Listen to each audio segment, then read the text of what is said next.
Hello everybody, and yeah, welcome back to another video. It has been a while. Yeah, it's been a while. I'm very sorry for that. But honestly, I feel like I'm saying that a lot recently. That it's been a while, and I'm sorry for that. Yeah, that's my bad. But anyway, enough about that. Let's get straight into this video.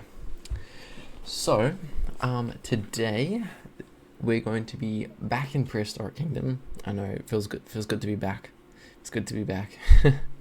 But yeah, we're back in Prehistoric Kingdom, doing videos like how we used to do, where I tell you about some dinosaurs. So, it's very pretty chill. Hopefully you enjoy. I know you guys love this type of content. It's why most of you, well, where most of you have subscribed to me from. So, yeah, let's get straight into it. And yeah, first we need to listen to what Nigel has to say. Ah, a Pachyrhinosaurus. My, that head looks heavy. It really does. Thankfully, the frill extending off the back of its head is hiding a secret. Sorry about that. There are two large holes punched straight through the bone to relieve the weight of all those adornments. The holes aren't visible during life. As you can see, they're beneath all that skin and keratin. Well, thank you for that, Nigel. But yeah, today we'll be talking about the Pachyrhinosaurus. So the Pachyrhinosaurus, as you can see here, was quite a large quadrupedal ceratopsid dinosaur. It lived in North America during the late Cretaceous, about 67 to 71 million years ago. So, you know, not too old. Obviously, it's still 70 million years ago, but it's not bad. The name Pachyrhinosaurus itself means thick-nosed lizard, which, as you can tell on my screen right now, is a very deserving name. That big fat nose, instead of, you know, typical skulls that we see. Typical horns we see on ceratopsids. It grew between 6 to 8 meters long, and it weighed almost 2 tons, depending on the species. And it stood roughly 7.5 feet tall at the shoulder. So it's a pretty big boy. Or yeah, depending on what it is. But it's a pretty big dinosaur is what I'm trying to say here. And obviously, unlike other horned ceratopsids, like Triceratops, the Pachyrhinosaurus had the large, flat, bony just growth over its nose, and smaller ones over its eyes, instead of traditional horns. And then, if you can see, it's also got the horns and the bony things on top of its skull, which was a bit more normal, but or like not normal, but as in more species had it.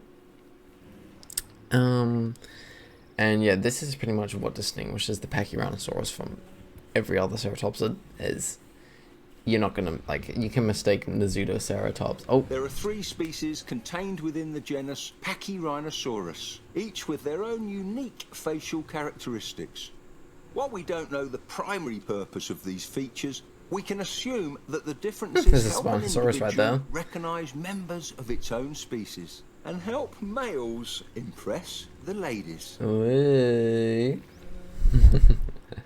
But yeah, as you just sort of said there, competition, reproductive displays, species recognition, that's kind of what, you know, those weird things were for.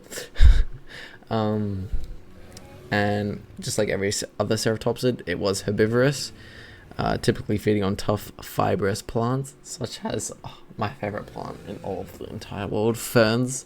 God, do I love ferns. Using, you know, typical teeth we see in ceratopsids. They did actually live in large herds, which has seen to be composed of various ages and sexes, which suggests parental care and social behavior, which is pretty cool. As you can see, they're walking in ahead right now, all inside of each other, I guess.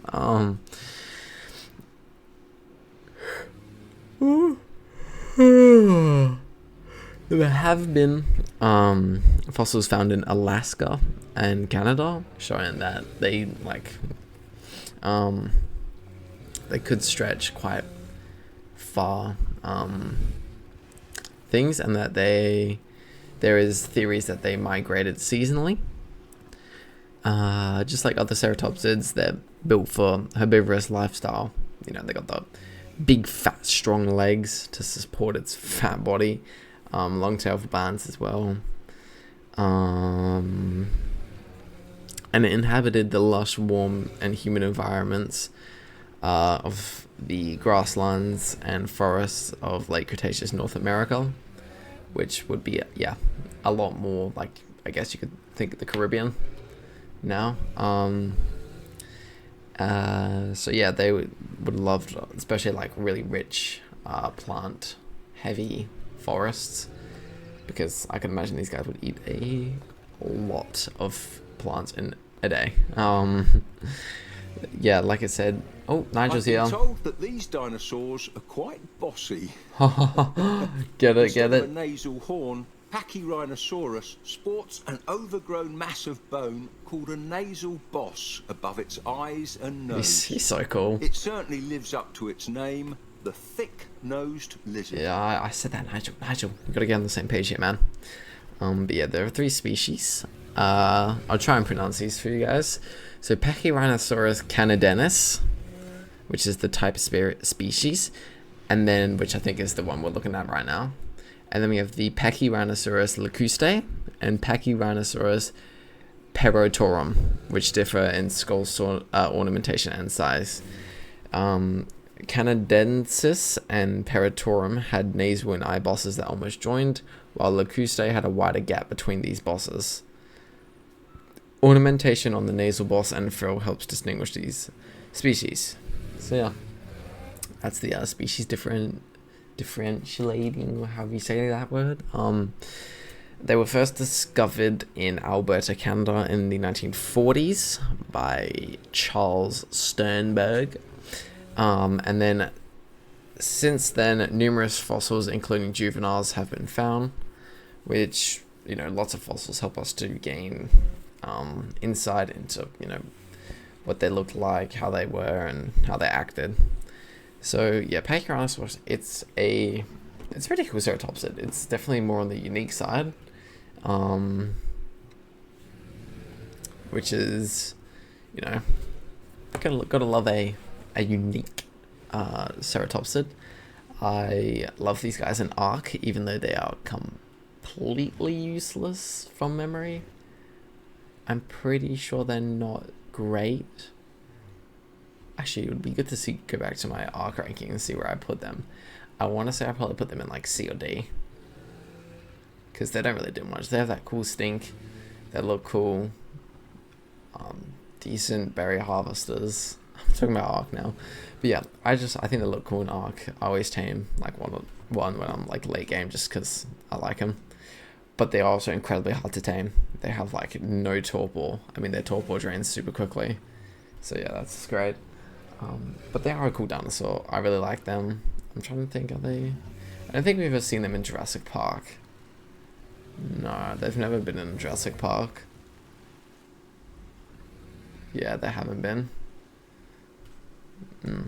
So hopefully they do get to have their Jurassic Park debut one day. But yeah, that's probably going to be it for today. I hope you guys enjoy, yet again, just these old, quick videos in Prehistoric Kingdom. I know you guys like them, even though, you know, they're not the highest quality videos out here. But, you know, I could keep going on about how it's so hard for me to get content out, but I could do better, and I'm going to try better for you guys. So yeah, stay tuned for that. But if you did enjoy, please make sure to comment down below.